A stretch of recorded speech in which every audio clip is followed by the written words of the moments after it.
Title, it's coming back. Video, it's just a rumor. Last video went crazy for me, over 6,000 views within a week. But you know what? The most important part, it's not the views, it's the comments. The mourning, the fighting, the versus. So in this video I want to address some of those comments, you know, the ones that made me laugh or think, even those that called me out. And that's exactly where we're gonna start. The clickbait title, it's one of the most liked comments. And you know what? I'm gonna be brave here and I'm gonna put a like myself, because you're right. I didn't want to bait anyone here. Within the first 5 to 10 seconds, I said it's just a rumor, but it wasn't enough, and I'm glad you called it out. Let's move on to the next one. The audio quality. This is not the first time I get that comment. It's the most important thing, so I'm gonna try this. Let's just hope the handling noise is not that bad. Now, the zoom. Let me tell you something. Right before I put export, I thought to myself, this is too much. But if I change it now, this is gonna postpone the video. So I decided to just go with it, and I'm glad you pointed out. But now let's get to the fun stuff. Let's get to the actual conversation. The thing that surprised me the most was not the arguing against Aperture or other tools.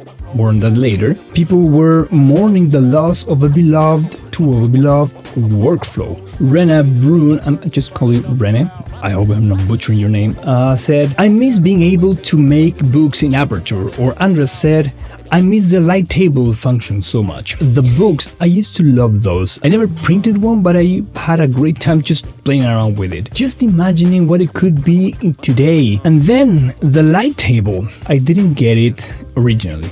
But now, when I revisited Aperture, I finally get it. A virtual table where you could just play around with your photos and pair them together before you make the book.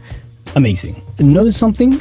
Nobody mentioned the sliders. The ones that actually missed Aperture missed the workflow, they miss the file management, more so than the developing tools. Then there's this comment, you hit it right on the money.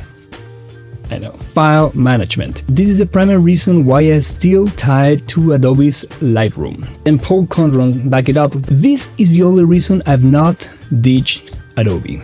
That's the whole thesis. I want to be fair with this, because M2 said, it's both the file management and the editing. Yes, and I put it in the comment. The editing or the developing tools are almost a given, just as the AI tools that it's probably gonna have. Exposure, cropping tools, AI mask. The thing with Aperture is that you probably couldn't tell where file management ended and developing started. Whereas with other tools, it always feels like separate modules. Then there was this debate, Lightroom versus Capture One, you know, the big two. Some of you love one, some of you love the other, some of you hate both or love both. Still, there's people like Matthias Walter. He put it plainly, yes, we need it back. I want out of Lightroom. But here's the thing I found more interesting. The workflow they had to build around, they use Photos Amsterdam or Luminar, Adobe Bridge to sift through the files, then Capture One and Photoshop to develop those. ACDC, one of the first tools, organization tools that I used when I was a kid. That was on my Windows days. But now, look at the list. Just like I said, it happened before Aperture. Most of you are using different tools and you pair them together with duct tape, which is amazing. Now the hard question.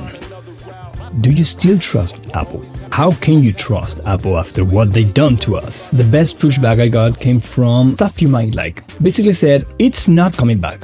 Aperture's code stopped being updated 11 years ago. It would be easier to rewrite it from scratch than to resurrect it. And Apple doesn't usually go backwards. I think it's right. It would be easier to rewrite it from scratch or use something that is up to date, like Photomator.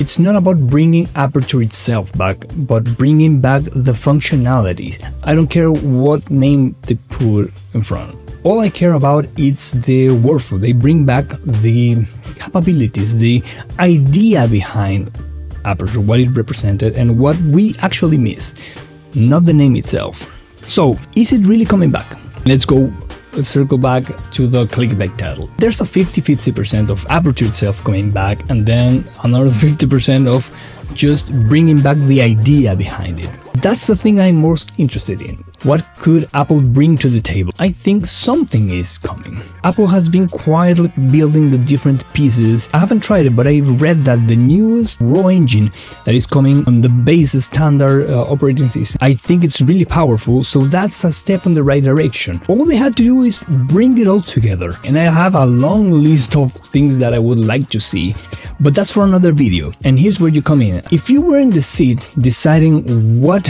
goes live, what is your one thing that could not miss from an eventual Aperture 4 or whatever they decide to call it?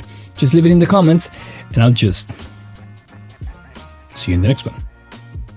Ciao.